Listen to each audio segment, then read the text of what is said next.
Welcome back. President Trump's lawyers taking center stage at his impeachment trial yesterday, beginning their opening statements arguing that the case for removing the president is politically motivated. Joining me right now is Texas Republican Congressman John Ratcliffe. He is a former federal prosecutor who sits on the House Judiciary and Intelligence Committees. He is also a member of the president's defense team. And Congressman, it's always a pleasure to see you. Thank you for being here. Great to be with you, Maria. One of the most important and obvious pieces of evidence in this entire trial is the transcript from the phone call between President Trump and Mr. Zelensky. Did the House managers read the transcript? Well, you hit the nail on the head, Maria. I think I heard Senator Graham say that in just 2 hours, the president's defense team was able to unravel 22 hours of testimony from the House managers. That was done very effectively yesterday because the House managers have created a case out of nothing, and they've done it by misrepresenting facts and making up facts, and you're right. It starts with the transcript. If the transcript of the call between President Trump and President Zelensky showed anything wrong, much less anything criminal or impeachable, why wouldn't you just read that into the record? Instead, what the House managers did was they tried to make up their own transcript. They tried to make up one that was better, that said what they wanted it to say, what they needed it to say. Adam Schiff did that, and that was made very clear to the audience listening yesterday. So that was just one example of where the House managers have overplayed their hand. They've tried to create facts, make up facts, misrepresent facts. The people watching on Saturday got just a little taste of that. On Monday, that's going to continue. It's ultimately going to show that this whole thing was an impeachment that is a house of cards built on a bed of quicksand. And I do think the president's going to be acquitted quickly later this week. Let's talk about that, because I want to show a clip of one of the clips that your team ran yesterday, because it feels like there was a fair amount of cutting and pasting here in terms of saying this happened, but then your team said, well, let's listen to the rest of the sentence. Here is Ambassador Sondland and the clips that ran yesterday. Watch this. In his public testimony, Ambassador Sondland used variations of the words assume, presume, guess, speculate, and belief over 30 times. Here are some examples. That was my presumption, my personal presumption. That was my belief. That was my presumption, yeah. I said I presume that might have to be done in order to get the aid released. Is this the best evidence, the best witness for the House prosecutors as they try to impeach a president for the second time in 2.5 centuries, sir? Yeah, that's what they said. They told you. He was their star witness. He was the one, Adam Schiff told you, that clearly said there was a quid pro quo, and that Ambassador Sondland said that unequivocally until you heard what Ambassador Sondland really said, and that clip tells it. And his testimony also said the president told him directly just the opposite. So it's that kind of misrepresentation, twisting of the facts that the Democrats did for 3 days that we're going to continue to expose on Monday to the American people and show what a hoax this thing really was. So tell me about the evidence that you have not seen. You are one of only 2 congressmen that were able to see the redacted documents throughout the entire Russia collusion narrative that went on. It is you, because of you, Trey Gowdy, Devin Nunes, that I knew that this was actually not true, that the whole media landscape was going with, that there was any collusion. There were 18 witnesses that the House prosecutors had for this, but you have not seen all 18 transcripts. Is that right?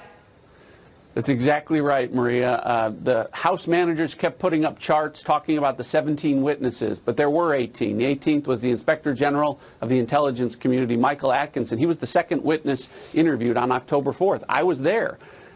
It's the one transcript out of 18 that hasn't been released. It's a 179-page transcript, and you can bet that if that transcript was helpful to Adam Schiff and the Democrats and harmful to President Trump, everyone would have seen it by now. But instead, it's just the opposite. It's the one transcript that talks about Adam Schiff and the whistleblower. Now, everyone knows by now that Adam Schiff was not truthful about his contacts with the whistleblower. What they don't know, and what's in that transcript, is that the whistleblower wasn't truthful about his contacts with Adam Schiff.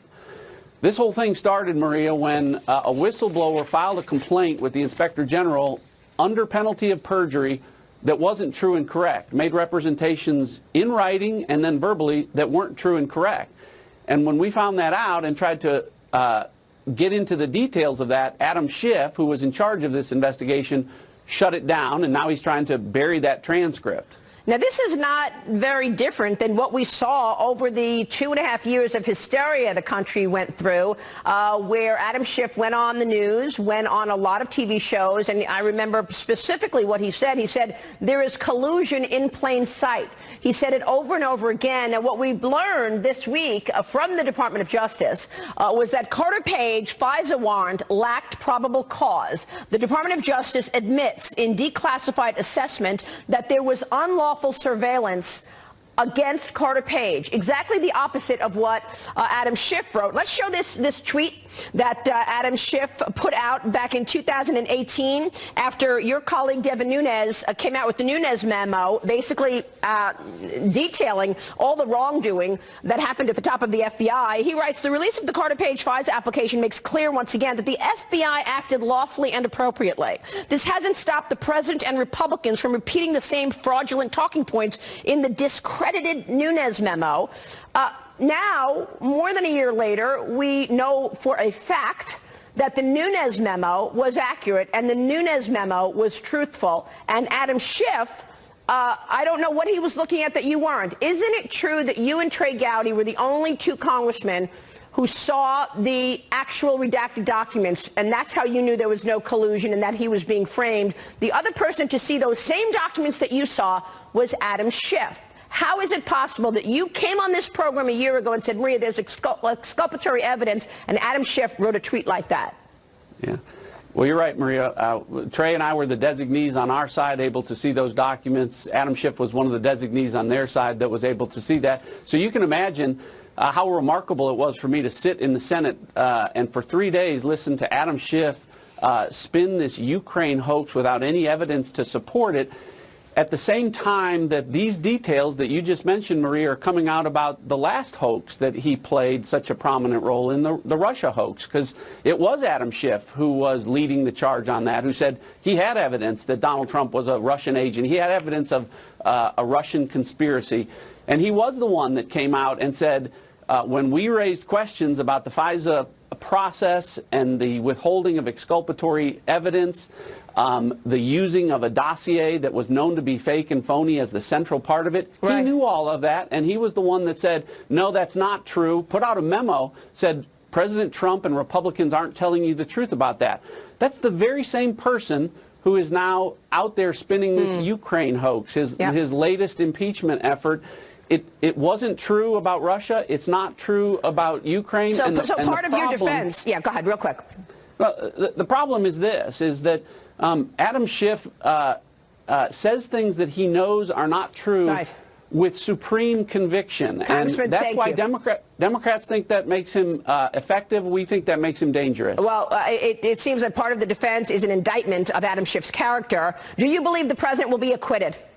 He will be acquitted, I think, by the end of this week. Okay. Congressman, good to see you. Thank you, sir. We'll be right back with my sit down with President Trump.